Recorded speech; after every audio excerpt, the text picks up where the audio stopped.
Messi, encara Messi, encara Messi, encara Messi, encara Messi, encara Messi, encara Messi, encara Messi, encara Messi, encara Messi, encara Messi, encara Messi, gol, gol, gol, gol, gol, gol, gol, gol, gol, gol, gol, gol, gol. Manchester City are still alive here. Balotelli, Aguero! Et pour Ribéry qui va arriver devant Casillas. Vas-y mon petit. Il est dedans. Le premier but de Ribéry avec l'équipe de France. 3-0. Corner taken quickly, Origi! He's done it! Unbelievable! Divock Origi!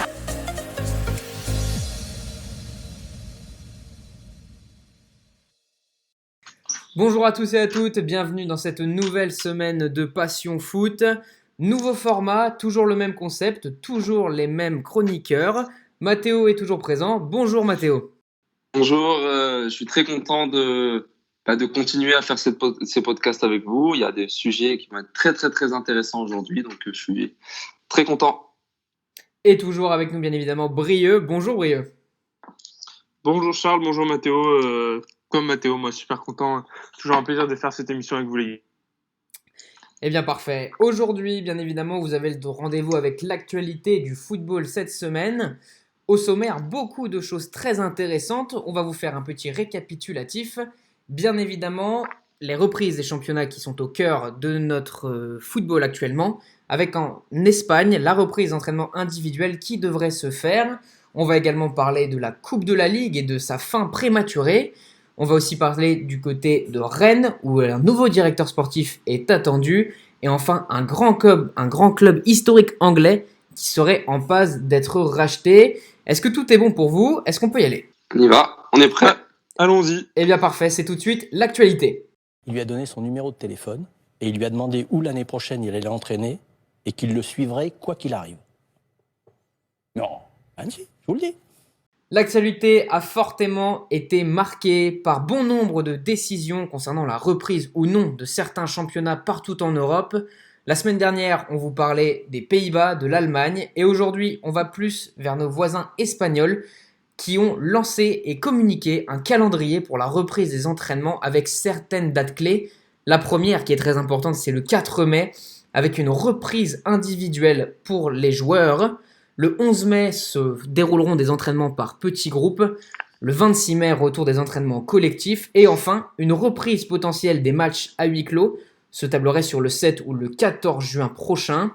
Qu'est-ce que vous en pensez ? Est-ce que c'est pas un début prématuré pour un des pays qui est quand même fortement touché par le coronavirus ? Oui, c'est ça. Alors, prématuré, je ne pense pas. À l'image de l'Allemagne, on en parle depuis quelques semaines maintenant. Il y a eu un gros travail qui a été fait sur la reprise avec tout un protocole à respecter. Je me permets de rajouter quelques petits trucs, notamment sur la reprise de l'entraînement. Il faudra arriver à l'entraînement déjà en tenue, donc pas de passage au vestiaire, port des gants et port du masque obligatoire. Donc il semble bien préparé. Maintenant, le petit problème, je ne sais pas si tu veux rebondir Charles dessus juste après, c'est que tous les acteurs ne semblent pas parler d'une même voix, un peu à l'image du championnat français. Donc, est-ce que ça peut poser problème ? Je pense qu'à partir du moment où tous les acteurs ne sont pas d'accord, je pense que le mieux serait d'arrêter tout simplement, un peu comme le championnat français. Moi, je trouve que c'est une reprise un peu prématurée dans le sens où il n'y a aucune nouvelle sur une possible reprise du championnat ou non. Donc les joueurs vont s'entraîner, mais pour quel but ? On ne sait pas si ça va être plutôt un travail de foncier. On sait que ça fait quasiment 1 mois et demi, 2 mois qu'ils ne sont pas entraînés ensemble. Ça va être un travail de foncier, un travail plutôt collectif, même si ça va être compliqué au vu des conditions que tu as énoncées, Mathéo. Donc moi, je trouve que c'est prématuré dans le sens où on n'a pas de nouvelles de la Fédé, qui ne s'est pas prononcée sur une reprise du championnat. Et si reprise il y a, sous quel format ? Donc moi, je trouve ça prématuré. Tout à fait, Mathéo, tu le disais, tous les acteurs ne sont pas réunis et ne sont pas pour une reprise du championnat.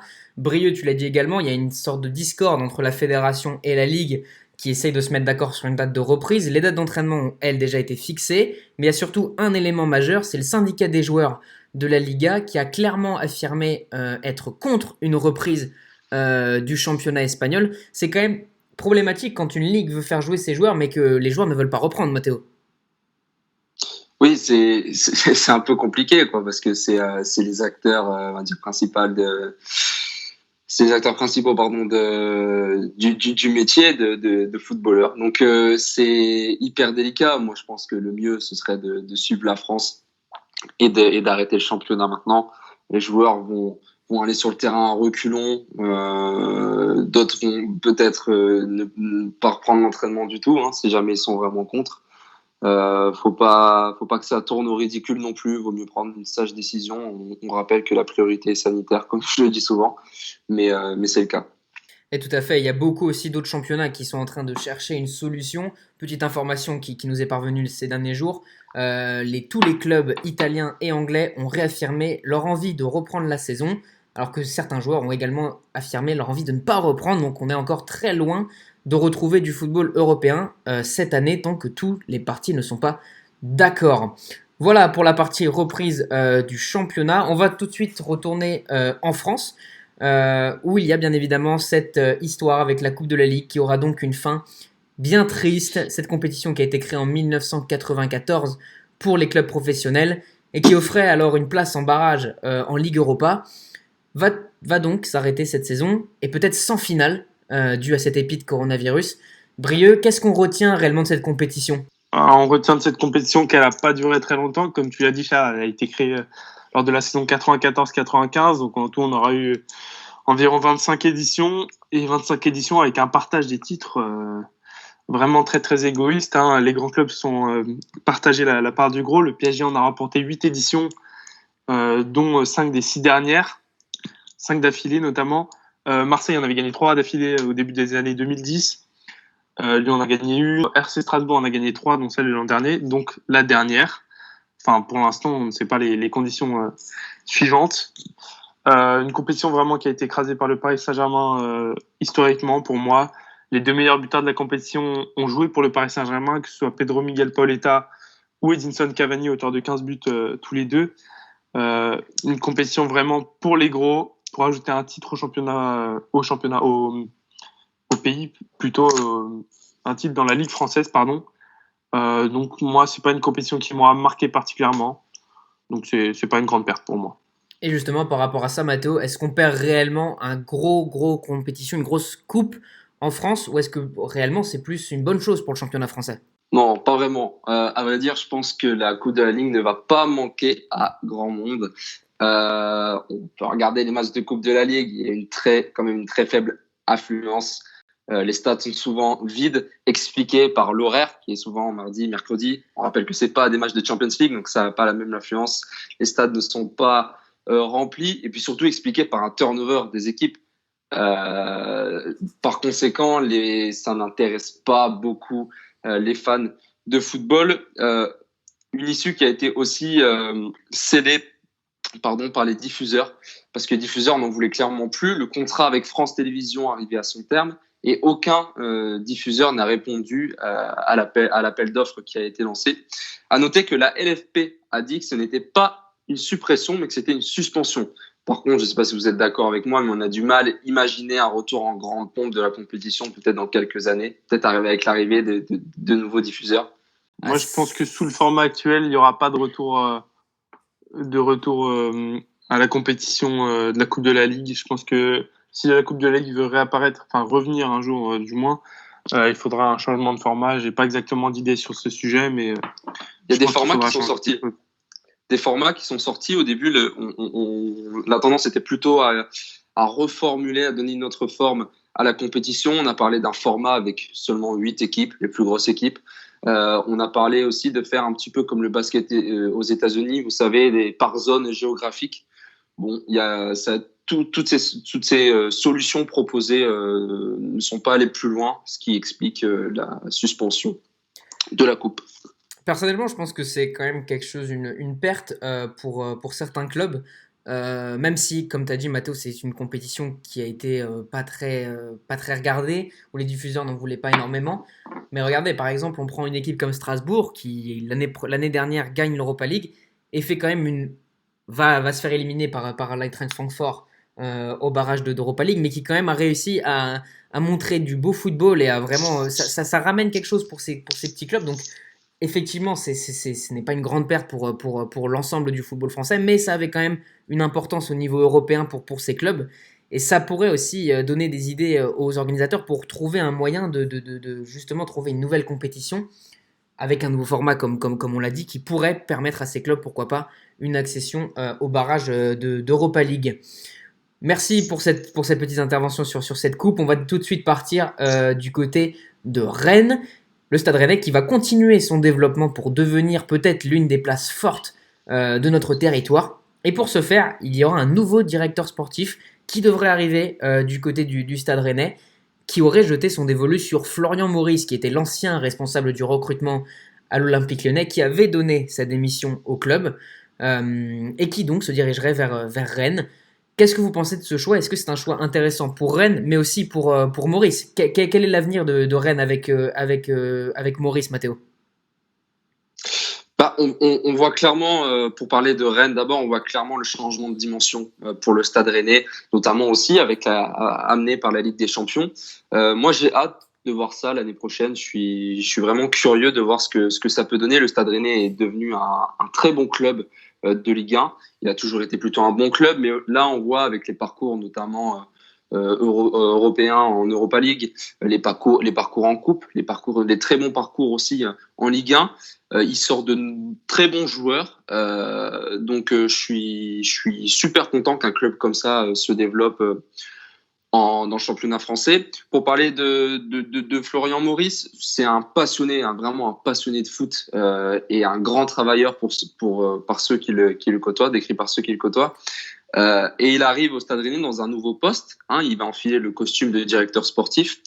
Et je suis persuadé que ça peut amener quelque chose de vraiment bien, parce que le Stade Rennais possède de très bons jeunes, un très bon centre de formation. Ils écrasent régulièrement les championnats jeunes en gagnant énormément de tournois, énormément de compétitions.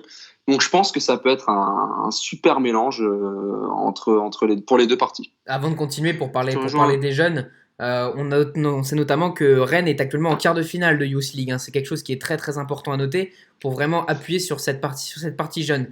Brieux, toi, ton avis par rapport à ça, qu'est-ce que t'en penses ? Moi, je rejoins totalement Mathéo. Rennes, ça fait plusieurs années maintenant qu'ils arrivent à sortir des belles choses, que ce soit en Coupe d'Europe ou en Ligue 1. Il y a du mieux, on le voit encore cette saison avec une place qualificative pour la Champions League. Rennes, en plus, s'est appuyé beaucoup sur les jeunes. Quand on connaît le travail de Florian Maurice à Lyon, qui était directeur, comme dit Charles, de recrutement, mais surtout du centre de formation de l'Olympique Lyonnais, il a sorti des joueurs comme Tolisso, Fekir, Lacazette ou encore Umtiti. C'est des gros noms qui sont aujourd'hui tous dans des grands clubs. Quand on voit que Rennes arrive à sortir des joueurs comme Kamavinga, Ousmane Dembélé un peu plus dernièrement, faudra faire très très attention à Rennes dans les années à venir. C'est un super choix pour Rennes, et je pense aussi que Florian Maurice va s'éclater là-bas, et ça peut être qu'un super choix pour les deux parties. En tout cas, Rennes va continuer à tenter d'évoluer, à tenter de devenir l'une des places majeures du football français, et ça passe justement par un staff de qualité. En tout cas, on souhaite tout la réussite pour Florian Maurice, et on glissera cette petite information qu'avait lâchée Jean-Michel Aulas après avoir découvert cette information. Je lui avais promis le Barça, le Real ou encore le PSG, il ira à Rennes. J'espère pour lui que Rennes deviendra un grand club. Une petite pique qu'il a lancée du coup à Florian Maurice, mais aussi au club rennais. En tout cas, on espère voir vraiment Rennes évoluer dans le bon sens et nous faire plaisir dans les années à venir. Autre gros sujet, on en parle depuis déjà un petit moment dans tous les tabloïds, que ce soit anglais ou européen. Le club de Newcastle serait en phase d'être racheté par un riche investisseur saoudien. Club historique du nord de l'Angleterre, il va chercher à retoucher les sommets de la Première Ligue. Et pour ce faire, il va falloir revoir tout l'effectif du club.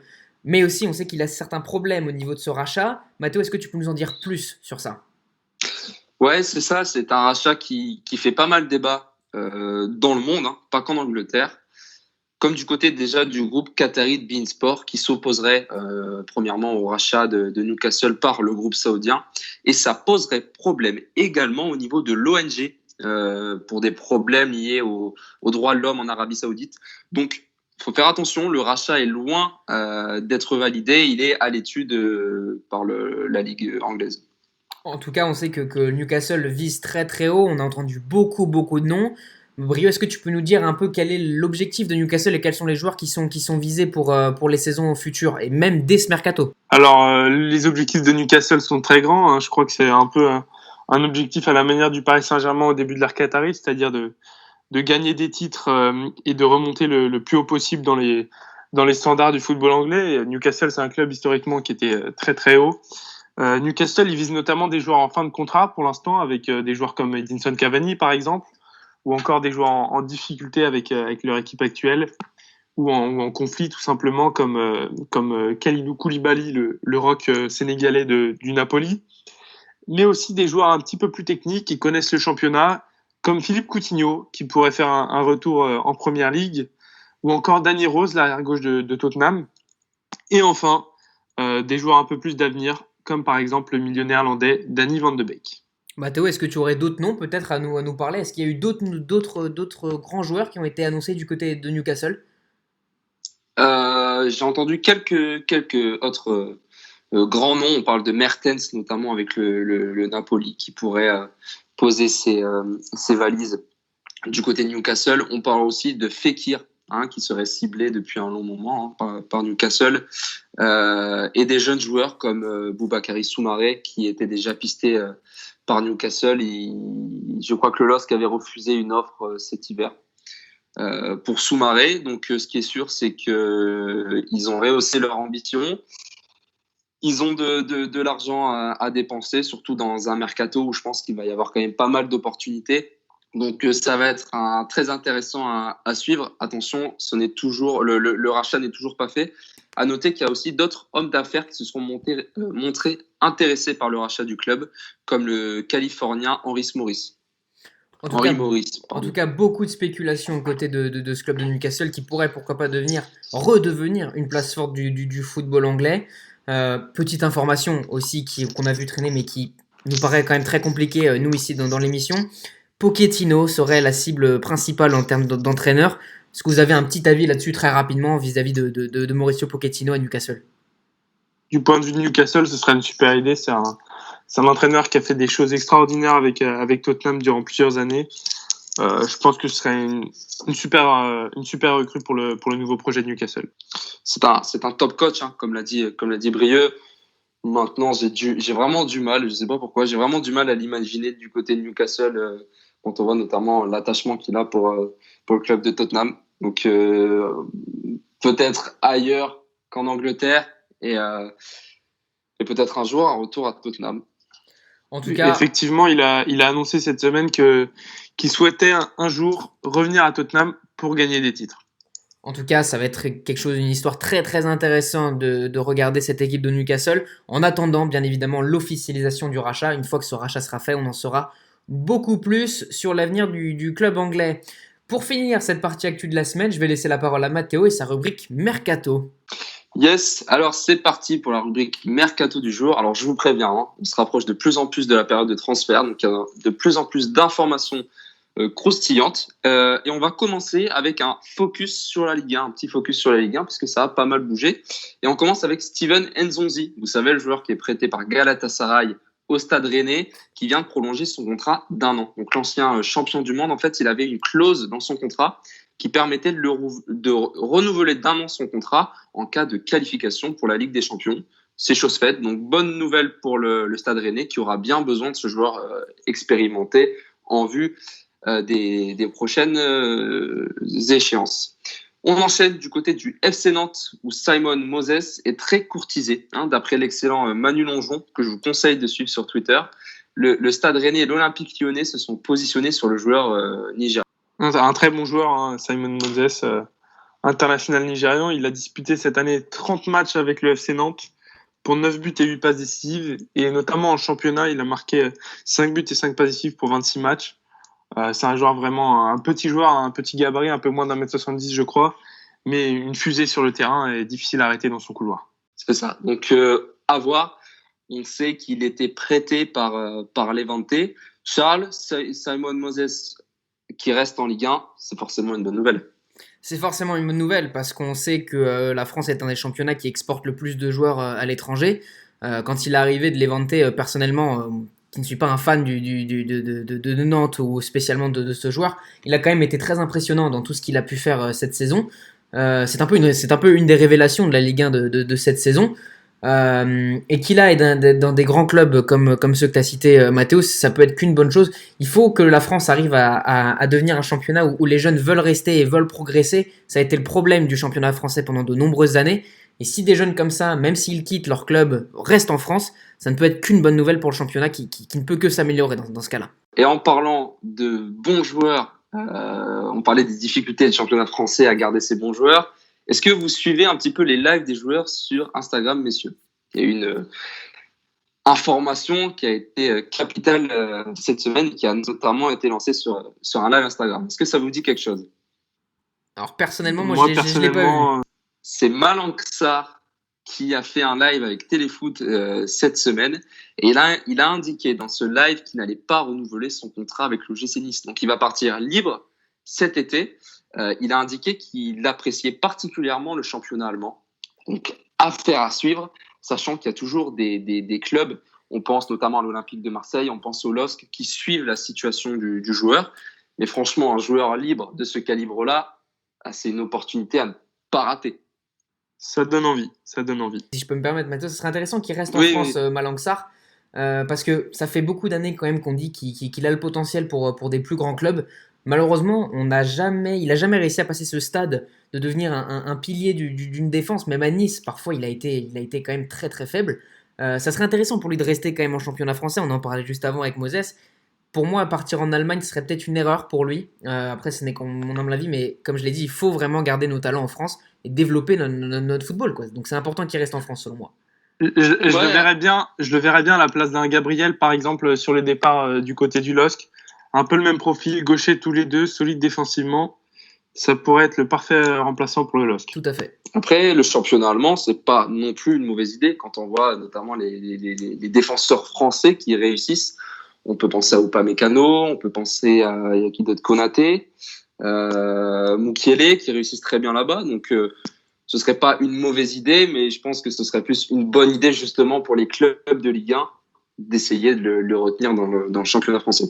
On reste du côté de l'OGC Nice, mais cette fois dans le sens des arrivées. Il y a une folle rumeur qui prend de plus en plus d'ampleur du côté de la Côte d'Azur, puisque l'OGC Nice songerait à recruter Mario Götze au prochain mercato. Donc un grand nom du football, comme ils ont pu le faire notamment avec Balotelli ou encore Schneider. Pour vous, Mario Götze à l'OGC Nice, qu'est-ce que ça vous inspire? Très rapidement. Pour moi, ça m'inspire un bon encadrement pour le projet jeune de l'OGC Nice. On peut imaginer une association avec Kasper Dolberg qui serait particulièrement dévastatrice. Attention à pas refaire, ça peut être qui tout double, quand même, une arrivée de Mario Götze. On l'a vu avec Mario Balotelli, ça s'est quand même plutôt bien placé dans l'ensemble. Schneider a été une grosse déception.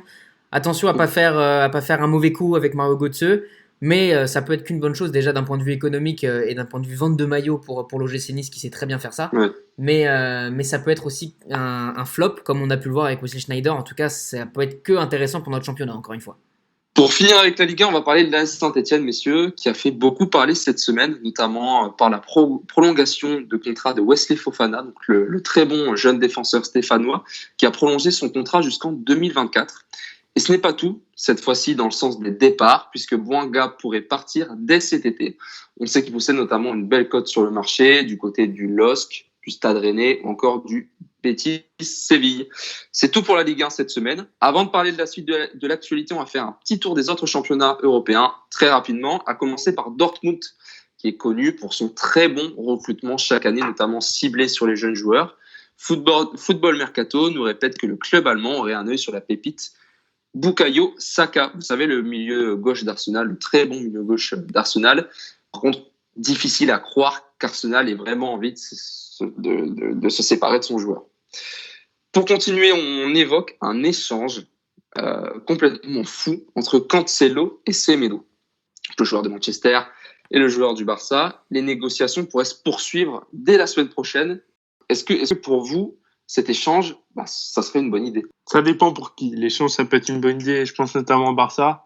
Moi, Cancelo, c'est un joueur que j'affectionne tout particulièrement. J'ai eu la chance de le voir au stade lors d'un Inter-Lazio, notamment il y a un peu plus de 2 ans. Et sa prestation m'avait totalement bluffé. Il était partout dans son couloir droit. Offensivement, très bon. Défensivement, très, très juste. Pour moi, Cancelo, en termes de niveau pur, c'est un des meilleurs latérales à l'heure actuelle. Après, il sort d'une saison décevante avec Manchester City. Moi, je pense que le club qui va le récupérer, il fera une bonne affaire. C'est un échange qui est, pour moi, qui n'a pas lieu d'être, mais qui est gagnant-gagnant pour les deux. Je trouve que c'est un échange qui est vraiment très inattendu, mais que Cancelo ou Semedo sont deux joueurs qui sont très très intéressants des deux côtés, et ça peut être quelque chose de très intéressant pour les deux clubs, et ça peut apporter du renouveau en tout cas aux deux défenses. C'est ça. Et pour finir, on va finir avec une information officielle. La formation officielle de la semaine, c'est le jeune Havre Pape Gueye qui a été très courtisé, qui signe à Watford. Donc il a signé un contrat de 5 ans avec le club anglais. C'est un profil qui est très recherché, notamment dans les championnats anglais, quand on connaît ce type de milieu récupérateur. Il était notamment courtisé par l'Olympique de Marseille. Voilà, messieurs, c'est tout pour moi. Merci beaucoup Matteo pour cette rubrique Mercato. Nous avons fait le tour, nous avons balayé l'actualité de la semaine concernant le football. Je vous remercie encore de votre présence Matteo et Brieux. Une bonne journée et puis on se retrouvera dans quelques jours pour notre partie débat. Merci beaucoup, au revoir. À bientôt. Au revoir. Manchester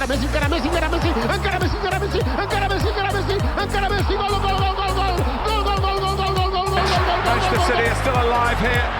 Balotelli, Aguero! Et pour Ribéry qui va arriver devant